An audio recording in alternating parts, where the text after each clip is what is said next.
Hey guys, it's David, and welcome to episode 18 of the Splat Report.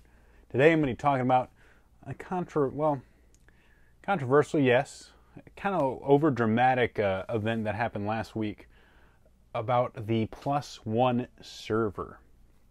Now, many people might not know what the +1 server is. You haven't been really following competitive really closely.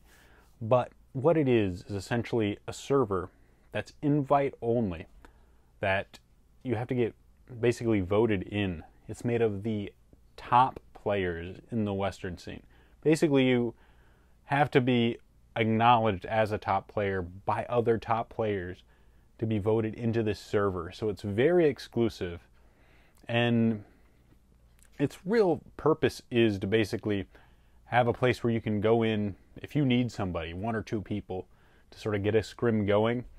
You can just ask in there, hey, I need two people. And every single person there is going to be absolutely top notch. It's not going to be like some random dude coming in there and just gets annihilated, because again, everyone there is going to be super good.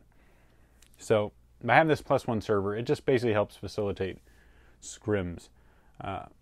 Though with it being sort of an exclusive type of Discord server, it does kind of get in the area where people that aren't in it, that think they are really good and haven't been invited to it, obviously that can be a very big blow to their ego.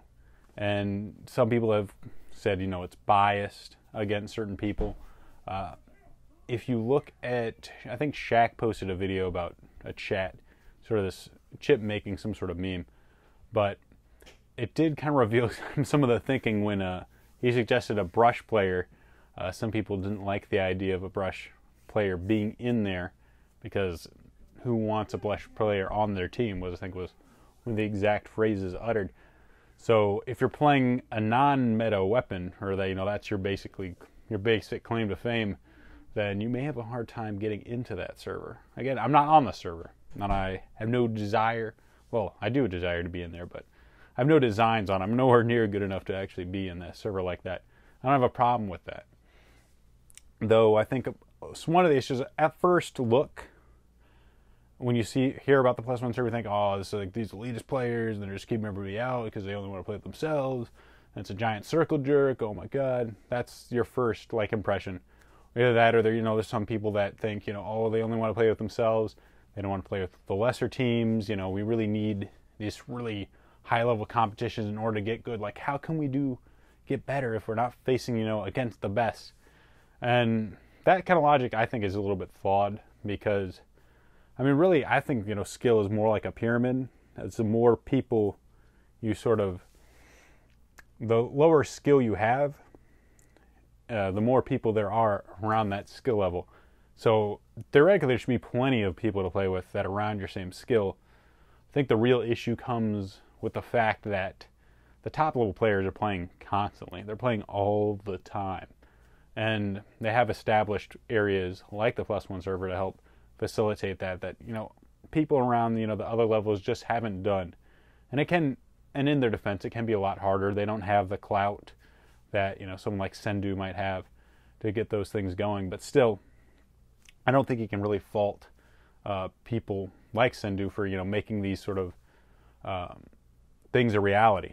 In the end, you've had the arguments against bias and the voting, but I think these are a server like this is absolutely necessary for the competitive community. If you think about it, they're going to do this stuff anyway. Top level players are going to be playing against other top level players, or top teams versus top teams. That's the best way they can get practice. And having a sort of community that has a really high standard helps them facilitate that. And people generally try to think that excluding people is wrong, but when you have a server like this that has a very specific purpose, which is provide a super high level experience, high level scrim for other really high level players, then it makes sense to have a sort of voting system and a purge system to make sure that you maintain that level of competition throughout the lifespan of the server. So I can't fault, Sendu or any of the people that are involved in it for doing something like this. I think it's very necessary.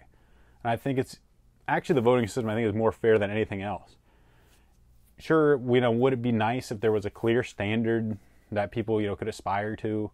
Like, Squid Coliseum had, like, you'd have to be, like, top 500 and do different things. I mean, maybe. But at the same time, it's really hard to do that accurately with competitive gaming.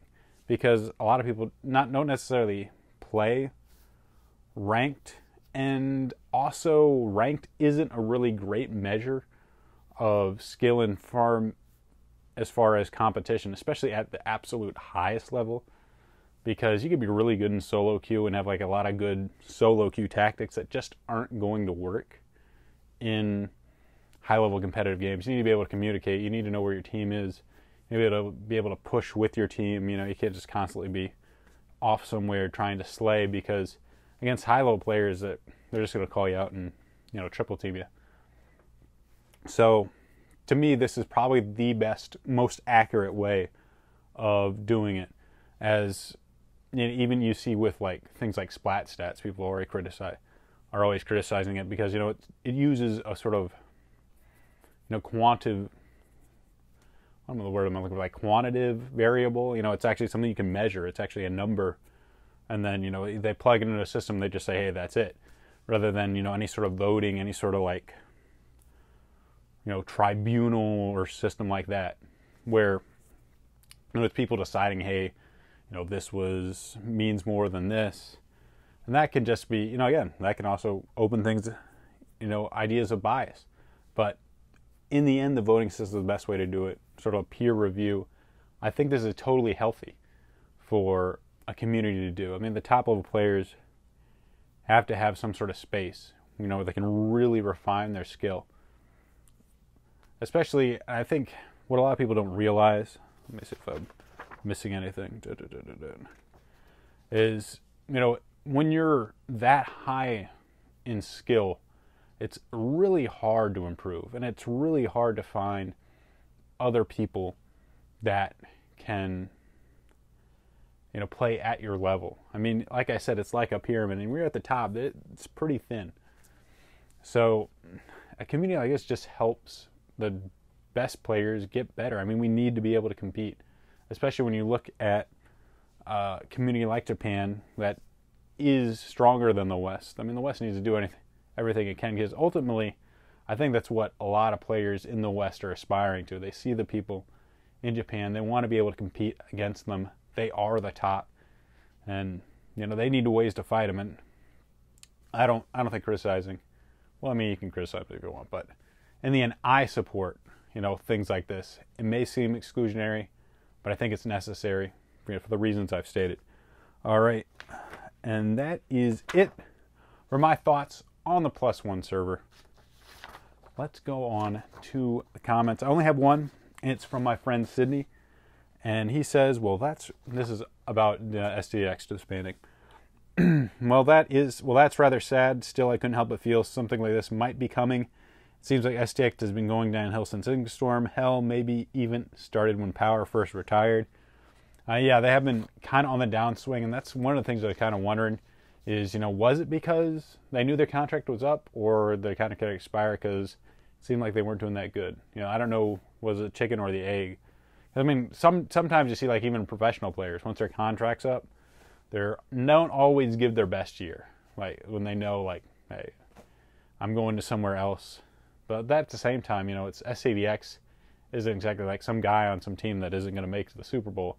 We're the best, so it is kind of odd, but it is unfortunate.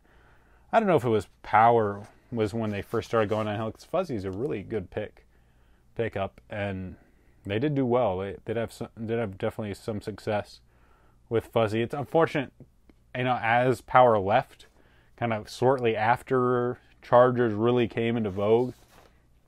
So I do think not having a back line did hurt them a bit.